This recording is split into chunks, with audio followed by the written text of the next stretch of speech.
So with that, let's start the proceedings. I think we've hit the century mark, and people are trickling in. So we'll start with the most important part of today's session, that is the keynote address. So when we are actually stitching this theme together, right, engineering Bharat.ai. As you can recall, our last year's theme was engineering the new Bharat. So we were, I mean, of course, it was in the aftermath of a lot of these reports by Morgan Stanley, McKinsey, etc., which called out the Bharat story for the next decade or even to the next century. So we wanted to kind of say that this is the time, and we are all engineers in that sense, and looking to build something and perhaps build a nation itself.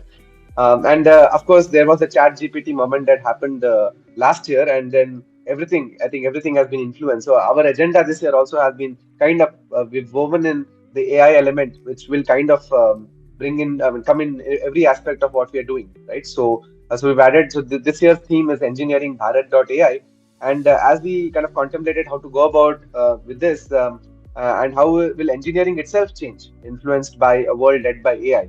And we thought of no one better who could elaborate on this than someone who has actually led the management of several world-class institutions across the globe. Be it of course being an alumni from NITK itself, but also then becoming with going with I mean, teaching at Stanford, Graduate School of Business, being a dean at Chicago Booth, a provost at John Hopkins, and now the president at Tufts University. So I know you would have guessed whom I'm talking about. So we have Professor PC Sunil Kumar with us from NITK 1990 electronics batch, and he went on to do his master's from IISc and PhD from University of Illinois. So yeah, that's a quick introduction, and Professor will be talking about future-proofing engineering education in an AI era. So over to you, Professor, and we look forward to hearing from you.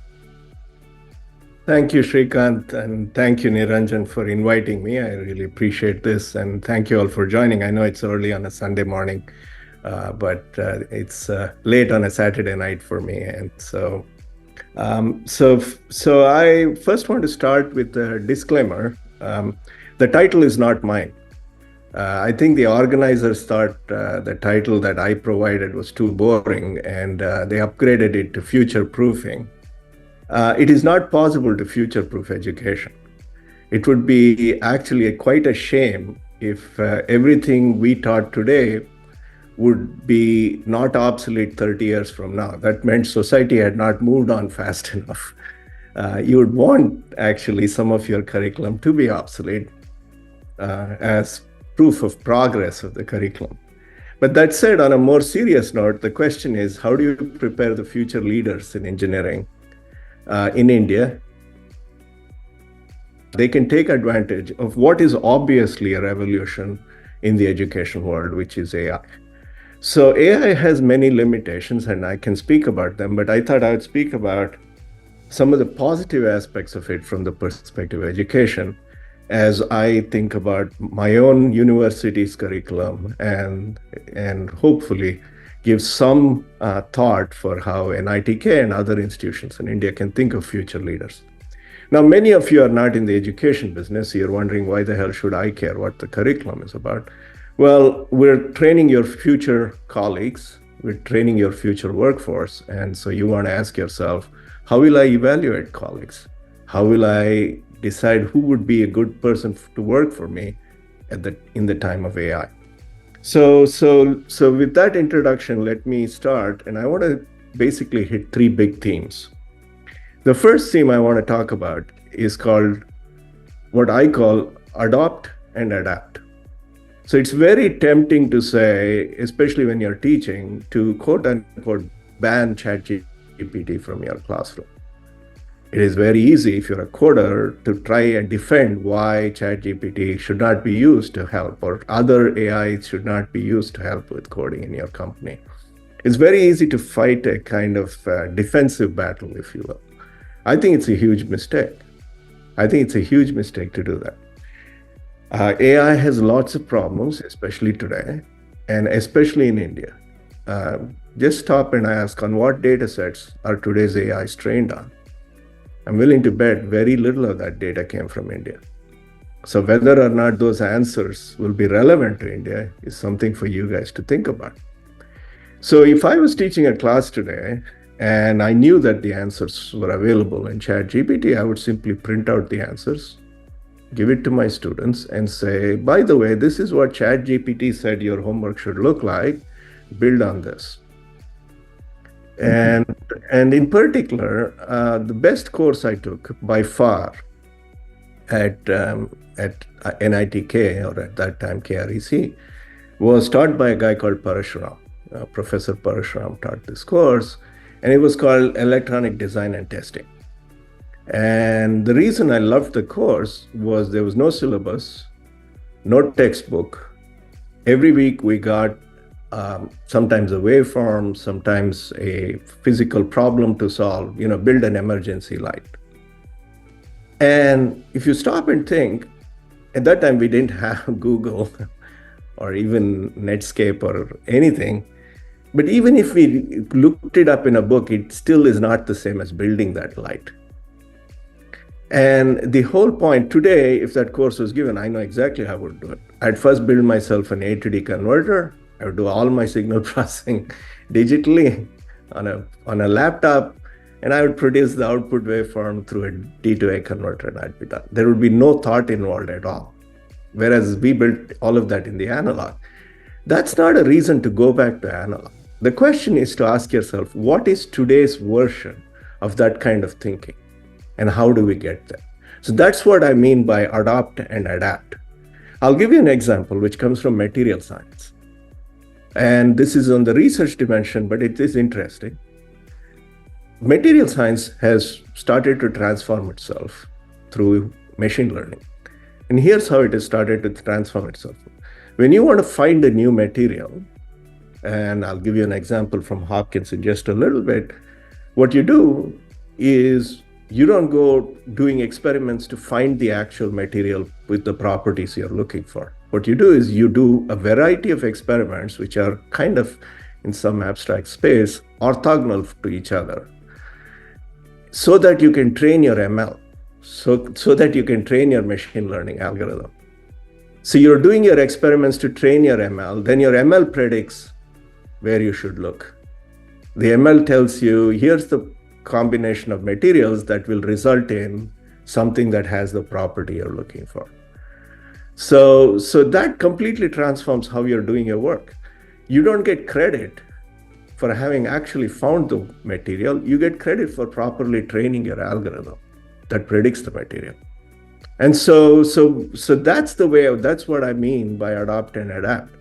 You want to take full use of your AI and machine learning algorithms and use them as tools. And they're very powerful tools. Sometimes they're so powerful that they almost feel like colleagues. Which brings me to my second point. I don't think AI makes teaching, learning, or research irrelevant. There are multiple reasons for this. One is AI is almost by definition backward looking. It has to be because it trains on what already exists. And it predicts what might come next, but it does it based on what's already there. So the people who are going to move the boundary of what's already there have to be somehow better than the algorithm itself. And this has always been true, that the people who conceive of the use of technology have always transcended the technology itself.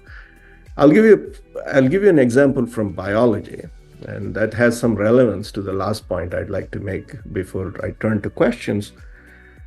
And this is an old experiment. It's called Luria-Delbruck in biology. And the only reason I picked this is Salvador Luria was in the same department as my wife at MIT many years ago. And so this is out of loyalty to that. So the experiment was trying to resolve the following problem. Do viruses have genetic material? And is properties inherited by viruses? And there's actually a kind of dual version of this, which is, do bacteria mutate based on pressure placed on them by viruses? Or do they just mutate randomly? And are these mutations inherited? Today, the answer to all of this is clear, right? Why? Because you can sequence the damn virus, right? There's a freshman class, first year class in Hopkins where students sequence phages, viruses. So it's what a first year student in a BS at Hopkins or Tufts will do. So it's trivial. There was only one small problem with what Luria and Delbruck were trying to do. They were trying to do this in 1943. DNA was not known, let alone sequencing. Nobody had observed the viruses. Electron microscopes didn't exist. So they had to do all this without any technology that would tell them the answer to this question directly. So they devised a very ingenious way of doing this. What they said was, if something changes and that change is inherited, then if you split that population, that change would persist over time. Whereas if things were randomly changing, they wouldn't persist. They would go away and then come back and etc. So if things were inherited, the variance, the variation in the population would be much larger than the variation in the population if the changes were random. So all they had to do was measure the variation in the properties of the sample, gross properties, like how would it change a dye in a large sample, and establish something which is truly fundamental, which is that Darwin was right, even when it comes to viruses. Why am I talking about this? It's because we may be right now, 20 years from now, people will think of our time, pre-AI time, as same kind of groping in the dark, where clearly we could have thrown, and I have a personal example of it. I recently sat through a talk of somebody redoing a paper of mine that I wrote 20 years ago.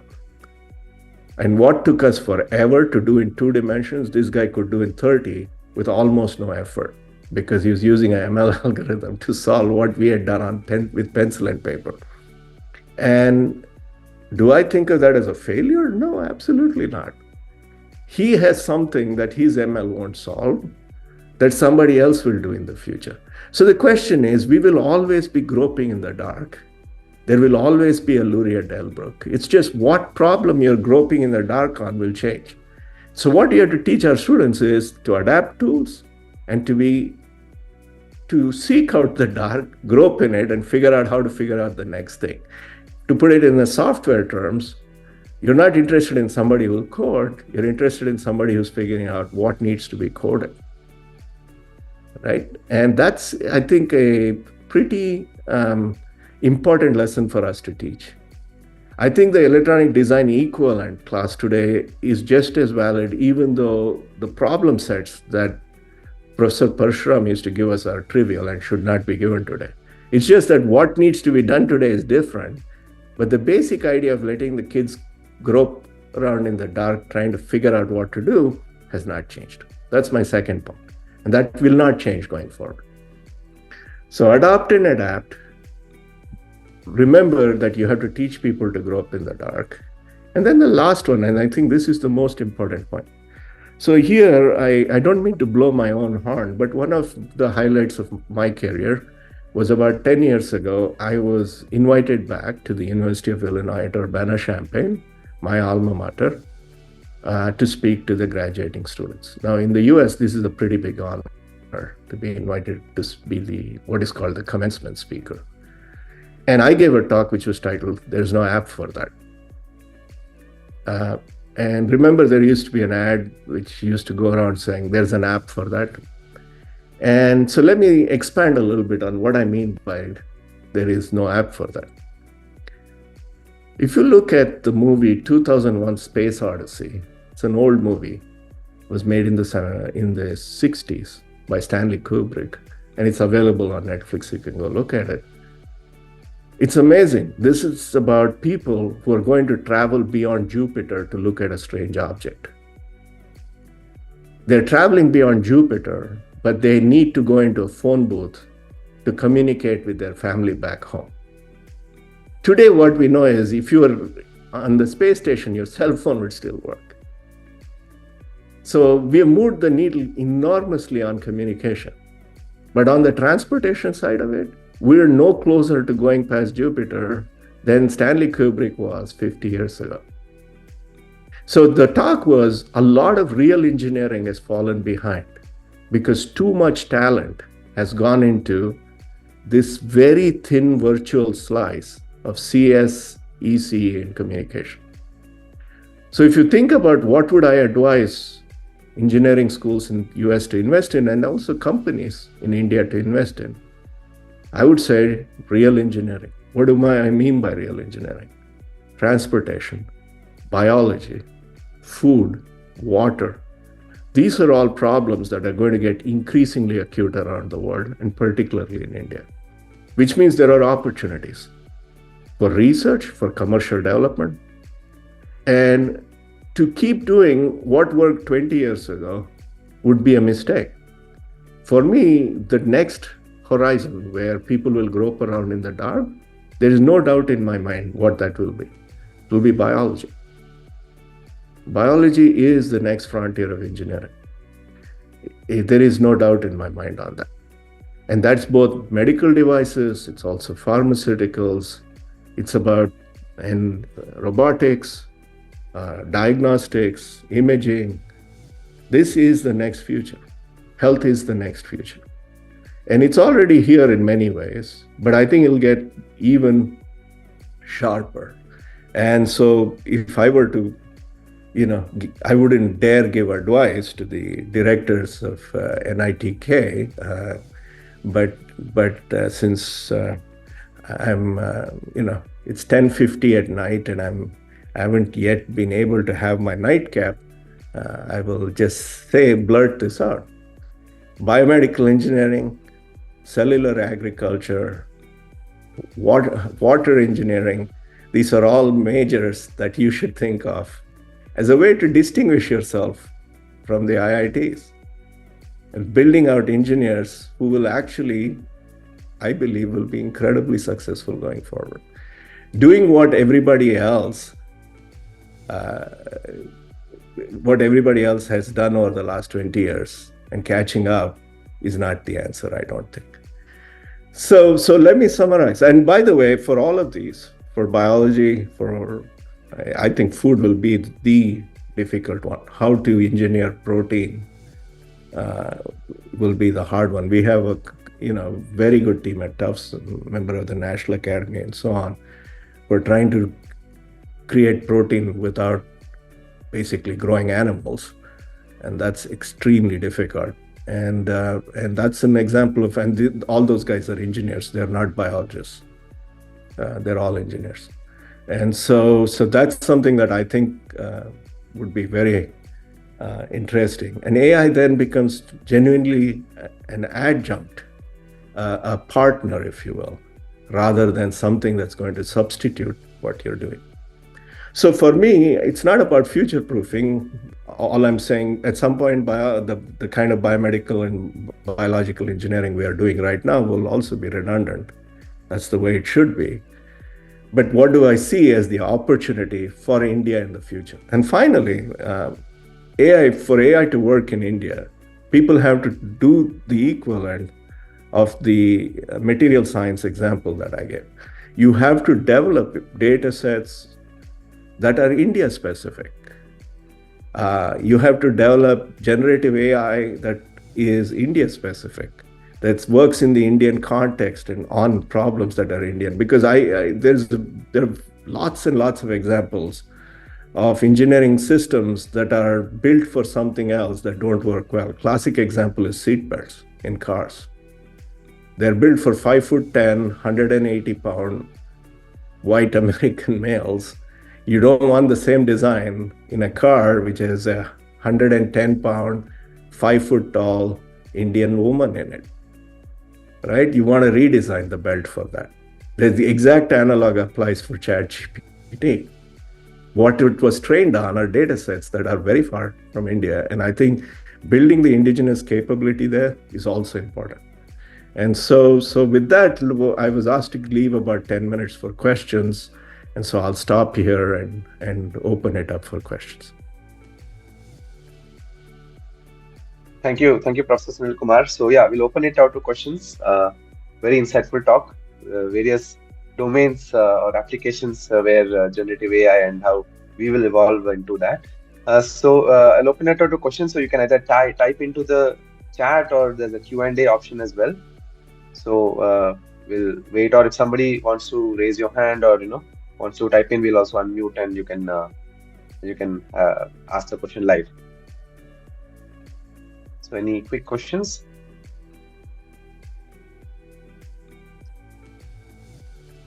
Meanwhile, while the questions can come in, we also have we all actually wanted to bring in the director, Professor B. Ravi here. So we thought, since we have Professor Director, it would be great if we can engage in a very brief conversation, which would be like maybe a very short Q&A. So I'll add Professor Ravi as well.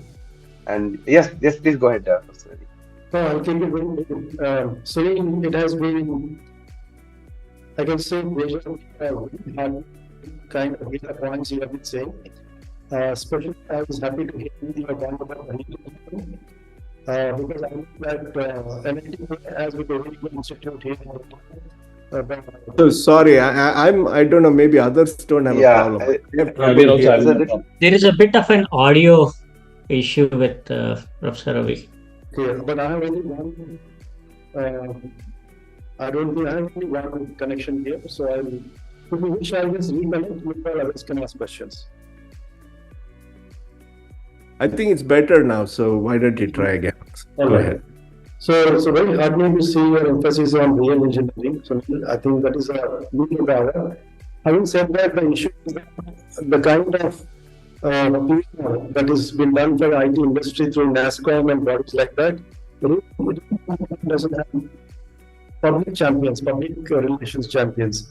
And so therefore, both the and students continue to go to IT and CS and equivalents of that. So that how that problem can be solved in India? That is one question. The second, I just need to comment and then I'll leave that. Is that we also emphasis on biomedical engineering and food and water and all that. Extreme, I can't tell you how hard it is to put here. Because only 15th of Jan, NITK has submitted a major proposal to Government of India. It's for the Center of Excellence for Smart and Sustainable Campus. And through that, we talk about smart, sustainable, and Swachh, Surakshit campus, all aspects of, and we think this can be scaled up to other kinds of cities in the country. So we are actually food-based circular economy, public health, which includes water and clean campus and things like that. So that's a couple of points. But the first point is something I would like your thoughts. How do we bring students, bright students, to real engineering? That's it. And convince their parents. People still think that IT students have more jobs and maybe higher salaries. I personally don't believe that is true. At least if you take a 5-10 year period, but I would like to do your views. Yeah, so I couldn't hear all of it, but please let me know if the paraphrase. By the way, let me do your second one first. I'm delighted to hear that you're using your campus as a lab for building out, water, sanitation, etc., and to do it in a way that can be scaled up and replicated elsewhere. So that's really commendable. That's really commendable. The first one, was this about convincing people that biomedical engineering and will have the same kind of personal benefits for them and impact on their careers, and that it will have equivalent impact on the country? Was that the question, as CS and other majors? The issue is we can't convince them based upon what we do for the country. They are interested in salaries, right? How do we get them, Right. So that's a good question, and this is where the private sector comes in. So I live in Boston. Boston has some advantages and some disadvantages. One of the disadvantages is it's minus 10 Celsius outside and with 6 inches of snow on the ground. So, which for us counts as a decent winter day. And but here's an advantage. If you went around Boston and told people that biology and biomedical engineering is not a place where you can make money, they would laugh you out of the room. MIT built out something called Kendall Square. There's a building in Candle Square where the total VC investment in that one building alone is something like $7 billion. All biology, top to bottom. Right? So this is where the private sector comes in. The government can follow the private sector on this, but there's a highway here called Route 2, which is the Cambridge Pike. Every building, alternate building on that is a biomedical engineering building. And so what you need to do is to, bring some of the people you need to convince, or at least get them to see the amount of wealth that biomedical engineering has created in a place like Boston or South San Francisco. That's the other place to go and look. LA is the third place to look. So at least to me, to the private sector, should not be as hard a sell. Government and students, maybe not. But once they'll know that there are VC firms and PE firms investing in this space, I think the students will follow too. So I think there is definitely incredible opportunity here, right? So, but I hear you. This is the problem with leading, right? You may only have two people behind you, but you got to keep going, right? Wonderful. Thanks, Professor, for those questions. There are a bunch of questions, Professor Sunil Kumar. We'll maybe take a few of them. So the question from Sam is, how is a place like Tufts University, realistically incorporating tools like ChatGPT into the classroom? You mentioned about allowing students to use it. Yeah. So we're still, all the universities in the US are trying to figure this out, right? On the one hand, the English professor doesn't want ChatGPT to write the essay. But on the other hand, it is interesting. For example, in my field, ChatGPT goes wrong. And it goes wrong in ways that are very instructive for the students. And so it's actually useful. So I think people are still trying to figure this out. But I think most faculty feel that they have to figure this out the same way as classes that used, when I was at Surathkal, I did a class called engineering drawing. It would be nuts to do that today, right? So you'd buy a CAD package and play with it. But you'll figure that out. The basic principles don't change. So I think they're trying to figure this out, but it's not there yet, right? So I want to answer the second question simply because it's more fun. What's your view of humans colonizing another planet and solving all the physics around it? Absolutely. This is precisely what we should look at. So one of my favorite lines, and I apologize to the women on the call because it's from the 19th century, so it's gender specific. But it says, it's from a guy called Alexander Pope, and it says, a man's reach must exceed his grasp, or what's a heaven for? Right? So of course we should do things that we're going to fail at. In fact, if I was going to say what's one problem I have with the way some Indian institutions approach research, the only Indian institution I really know well is the Indian Institute of Science, and where I've been an engaged alumnus for many years, is that they're more afraid of failure. All right. For me, one of the nicest things that's happened in my career is this paper that I wrote 20 years ago. It's just been knocked out of the park by somebody else, right? Somebody else did it so much better than I did. And for me, that's an achievement. So you should be proud of your failures. And so the planet colonizing is, if I could put in my, 1,000 rupees to help with that, I'd be happy to, right? Yeah. Why don't you pick a couple more questions? Great. Okay. Yeah. So I think Tejasvi is broadly asking about partnerships and collaborations. I think in a way, Professor Ravi also spoke about it, but with the Gen AI focus, right? Challenges, roadblocks, and how partnerships can prevail. Any quick reaction to that? Yeah, so one area that's, I'll talk more about not roadblocks, but one underexplored area is the kind of societal impact of relying too much on it. So I'll give you two examples of that. One is the inadequacy of data sets that I talked about earlier. So if that thing, for example, it's well known that many of the computer vision algorithms that are used for some kinds of radiology, etc., actually disadvantage certain kinds of people because it wasn't trained on them. It was trained on somebody else. And so my big concern is this bias in how the knowledge base of the generative AI is created. How will that affect its application more broadly in society? That's one. And the second is which is becoming increasing concern in the US, is its ethical application, right? So how do you use it in a way that's ethical? So for example, the fact that it can find something, is that reason enough for that thing to be public, right? So the privacy issues and there are a bunch of other issues that come up. And so that's the place where the government comes in. Government also comes in to help fund on the back end. But in the US, at least, the private sector runs ahead of the government on many of this. Academia and the private sector runs ahead of the government on this. And so it's, I think, on the back end where you're trying to make sure it's fair and safe, I think is where the government comes in.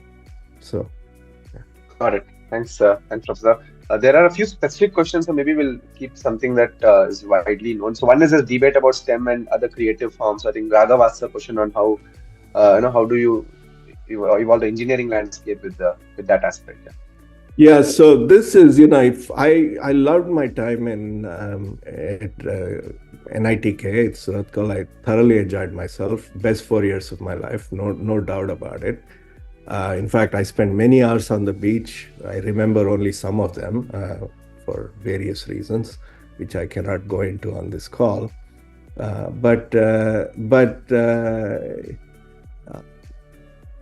And I liked many of my classes. Like I brought up Parshuram's class and so on. So I did. What I figured out when I came to the US was I had missed an entire education. And what I missed was the arts, the humanities, and the social sciences. Right? My breadth electives in those days, COBOL was enough to be a breadth elective, because they thought it wasn't rigorous enough to be an engineering course, so it counted.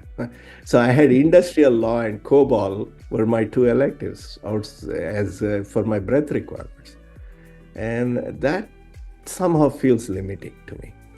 I think it's important for people to do, if I had to force people, I think picking one subject that's totally unrelated to anything and has no practical use whatsoever must be mandated for every student. So one of the things about Tufts is it's a liberal arts college, which is also a major research university. So our basic education requires you to learn the arts, even if you're an engineering person. And it does not let you off because you're an engineer. And I think that's essential, because people keep saying, oh, I can't get a job doing that. But if somebody else, if your program's going to write code for you, why the heck do you need 4 courses in coding? Right? You got to ask yourself, what is the right mix of the curriculum? And I'm a big believer that, it's fine to have film appreciation as a mandatory course. I think it's more useful than your 4th course in coding. Right. So that actually links to Prashant's question. I think, is that even a concern that you need to be bothered about whether people are using ChatGPT to get their thesis done? Hey, look, if you're going to pay fees and cheat, there's a point at which your cheating will run out. If it won't run out in the school, it will run out in your job. And so this is eventually going to bite the person who used ChatGPT, not the institution. So for me, my theory always has been, I would much rather you tell me how you use ChatGPT and we figure out if it's an acceptable use than to try and prevent it. Got it. Wonderful. That's wonderfully put. And this is actually from a student. I think this is a qualm as well, that everyone goes for these circuit branches like computers, electronics, etc. whereas some of the deep tech domains requires a lot of depth and duration. So how do you reconcile this as we want to build more on the deep tech areas? Yeah, so this is where the compensation has to adjust for that, right? So if you have to get a master's degree so that because it takes you 5 or 6 years to, BME is a classic example because you have to learn enough biology and you have to learn enough engineering so that you're useful in the biotech sector. If it's going to take you longer, then on the back end, the employers have to pay more, right? So that it becomes worth your while. This is the director that, this is the point that the director was making, right? So the industry has to adjust for that in some way. And who leads is the question, because, who will take the lead on this is the question. Got it. Thanks. I think we can't take all the questions, but maybe a couple of quick questions. I think Murli and Rangan raised their hands, so we want to quickly keep it short and see if Professor can react. Yeah. Hi PC, this is Murli, KREC 1991 Mechanical. Thanks for the lovely talk. This sort of reminded me of a series of lectures at Ham Radio that you gave us when we were in KREC. I was part of the Ham Club. So my question is, I think there's this whole debate about engineering and technology or IT talent. Is one way forward engineering branches in the institute, which is a combination of these two? And the example is IIT Madras has recently launched a combination of a biology plus computer science kind of a department. Is that one way which will both serve the needs of society as well as attract talent? Yeah, I think so. I think this may be a way. For example, in the US, there is something called a minor. So for example, at Tufts, it's possible to get a chemical engineering major and a cellular agriculture minor, because nobody wants just an agriculture degree coming out of this, right? So, but you can get a cellular agriculture minor and a chemical engineering major, which thereby gives you a stronger CV on the way out. So this definitely can be one way to introduce life sciences into the curriculum more broadly. But if you think about it a little bit, if you're going to do that, you're going to have to hire faculty, you're going to have to build out research portfolios. So I don't think you can have your cake and eat it too. You have to kind of jump in a little bit feet first to say, we will have a department like this, and then figure out how it makes partnerships with other departments to have, right? So, yeah. Thanks. I was alluding to a department itself. IIT Madras has created a department, and the degree they're giving is a combination of bio and engineering. They're not calling it medicine, they're not calling it engineering. Right. That's what they're trying to do. Great. Yeah. Thank you. And then you want to go quickly? Yeah. So, Sunil, I'm not smart enough to ask you the questions. So, all I want to say is, it was a great lecture, and thank you, Niranjan, Professor Ravi, Sunil. Good night, everybody. Thank you all. Bye-bye. Thank you, Rangan. I see one hand up, so maybe Hari Prasad, you want to please ask your question? So, how are we doing on time? I know it's very late for maybe, Dr. Sunil. Maybe one last question and maybe we should. Okay. Yeah, you can go ahead, Hari. Okay, I think there's I think he may be off. So it's not, it's 11:15 my time. So yes. My utility on this call has already diminished significantly. I'll be in the I don't know realm very, very quickly. So I don't want to hold you up on your program. I wish you the very best. I wish I could be there in February, but I won't be able to make it. So I wish you the very best. And can you hear me now? Yeah, I can. Please. Hey, Sunil, sorry. This is Hari Prasad from the 89 batch. So always a pleasure to listen to you. Hey, one question. You're talking about the biomedical engineering and AI in the same breath. The ethical issues are many. How are you handling that? What are your thoughts on that? Because this is of concern today when these two powerful things are coming together. Right. So my wife works in designing clinical trials. 50 years ago or 100 years ago, this would be seen as extremely unethical.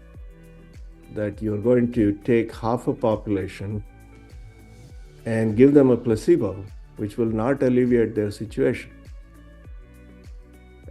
Yet, careful ethical guidelines were created. Something called an institutional review board was created. Careful guidelines were written, and there were abuses. And so today, there's actually a well-established set of protocols by which you do this. And the reason you do this is because in net, society moves forward. So when you have an ethical quandary, the answer is not to back off. That's actually unethical too. To not take full advantage of everything you have to alleviate suffering is unethical. To say that it can be abused and therefore we shouldn't do is also unethical.